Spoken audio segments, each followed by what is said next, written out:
So in this tutorial, we're going to use the color palettes from my April Flowers Color Couture collection and some of my wet paint brushes to create a cool little flower motif. And so to start off with, we're going to use some of this red here.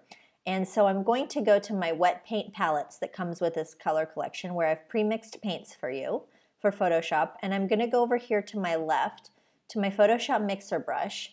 And then I'm going to pick my brush, and I'm going to pick one of my Wet Paint Studio brushes, brush number 4. This is a good one. And I'm going to go to this layer here and option click to load this color blend up into my mixer brush. And now I will go to my document, and I have a new layer open here. And I'm just going to create a little leaf sort of thing shape, and that's just really easy. Just draw the shape, fill it in, and it makes nice the color blends make some nice sort of effect here, so it really gives it kind of that leaf look. I'm going to undo that. So I'm going to make 3 of these, so let's go for the second one here, and I'll just leave these all on one layer for now. This is fine. And if you like to, you can also go over here to your brush smoothing. Actually, by default, it should be on 10.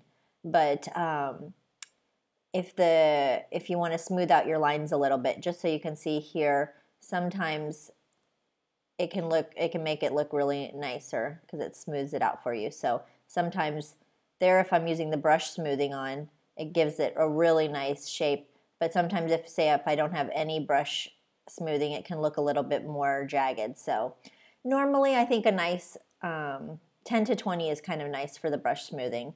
So I've got my base little 3 layers, and now I just want to put a little kind of an outline around them. So I'm going to go back to my wet paint palettes, and I'm going to pick up the color in this palette right here to the left. So I'm going to option click, and then I'm going to go back over here. And I'm just going to go slightly around the edge here. And actually, I think I will turn up my smoothing because and I might even make my brush a little bit smaller by 1. And I'm just going to go around the edge until I'm happy. And that's cool. So I like that it gives it kind of this border, because this is an abstract flower anyway. It's not like we're making something realistic. So I'm going to do the same thing over here and just give this little border. And I like that. And then I'm going to go around the third. I'm just going to go around right here. And I think I'll pull that down though. There we go. So that's cool. And it's just got a little subtle color change because it's blending with that red. So I really like it. I think it looks good. Now let's make a new layer. And I want to make some little center part of my flower here. So I'm just going to go like this. Let's undo those. So I'm going to take my brush down a little bit, and I'm going to make like a few, just create a little circle here and create kind of a center part of my flower just right there to kind of cover over that transition. So that looks good. And now I'm going to create one more layer. And I'm actually going to go to my, where is it? Creative Couture Styles collection, which I actually keep in my libraries. And definitely check out my, my playlist on organizing your Photoshop. So I'm going to get my Creative Couture Styles. And I actually want to get one of my textile styles. So I'm going to go for textile 5 and go back to my paintbrush here, and I'm just going to draw a little dot on top of these for just a little bit of sparkle. So I like that. It's just very subtle, and I like to use my Creative Couture Styles to add a little subtle sparkle to my to some of my designs. So I'm happy with this one, this flower, so I'm going to group that, and I'll just set it over to the side. Oops. I have my auto select layer on, and sometimes I have it on group, sometimes I have it on layer, but I'm happy with that. I think that looks really cute. A nice little sort of motif. So now I'm going to make a new layer, And let's go back to my wet paint brush. And I'm still using brush number 4, but I want to set it back to the original size. And now let's go back to my paint palettes and let's select this pinky color. So I'm going to option click on there to load that color up. And I'm going to do the same thing. I want to kind of make the same style. So I have a new layer and I've got my smoothing on even. So let's just make a nice little petal there. We're going to do the same sort of motif, 3 petals. I think that's looking really cool. Oops. Let's just move this up. I won't worry if it's overlapping because, actually, let's move this group here. But it won't affect this one because it's on a different layer. So we're going to make the 3rd petal here. There we go. All right, we're cool. So I've got the 3rd petal. I'm actually going to take my smoothing down a little bit here because sometimes the smoothing makes it, there we go. The smoothing makes it so that like if you pull it, it doesn't pull it as much. So now I'm happy. I've got my 3 little petals.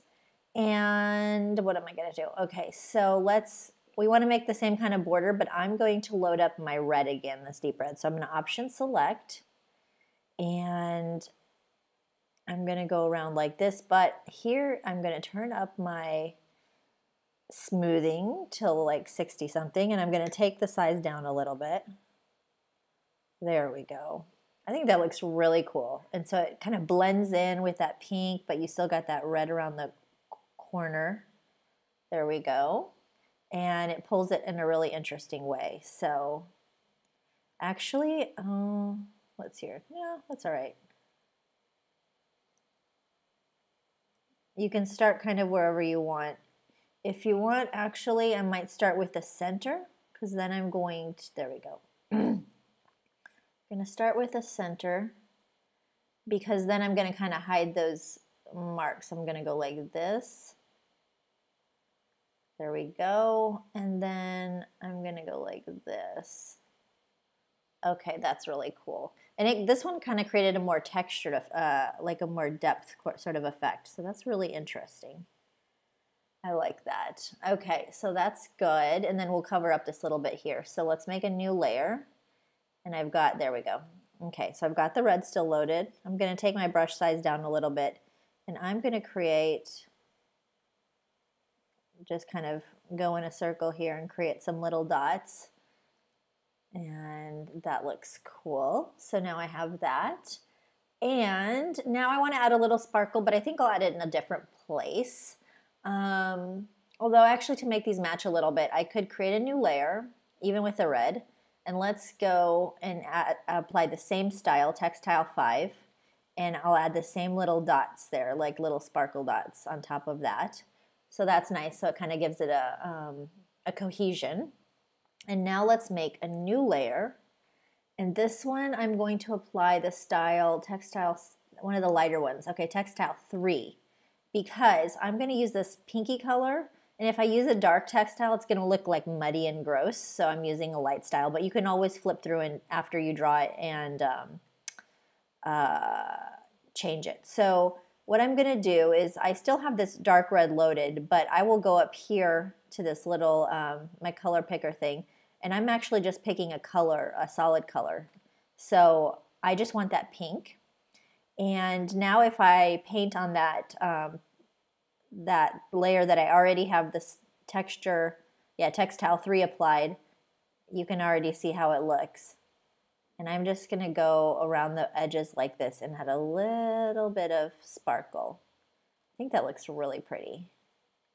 Yeah. And see if now once I already have it painted, I could flip through here. But you see some of the styles are darker and they look better with darker colors. Normally if you have a style that's darker on the preview, it's going to look better with a darker color most of the time. So this is a lighter style and I'm just flipping through here. That's kind of cool too, the Textile number 8. But I want a very subtle one, so I'm going to stick with my Textile number 3. It gives it a really subtle effect. And now we have these two really cute motifs, flower motifs, and you can then, like if you made this, you can sell it as clip art.